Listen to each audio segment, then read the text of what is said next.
डेढ घन्टा बढी लाग्यो 2 घन्टा 1.5 घन्टा भएन नि ल फाइनली गाइज हामी पनि जे फाले 1 घन्टा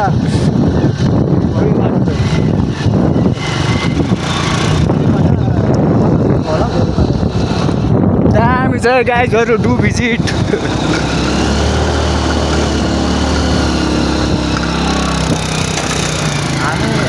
केराबारदेखि नि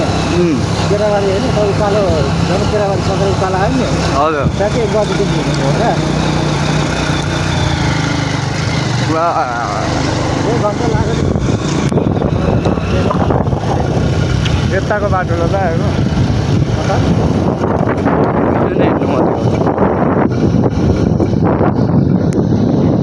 यो बाटो क्या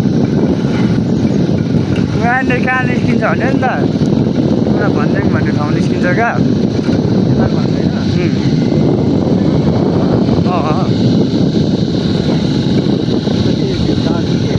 भ्यू टावर रेफाले यो बाटो थियो कि दाइ तर बन्द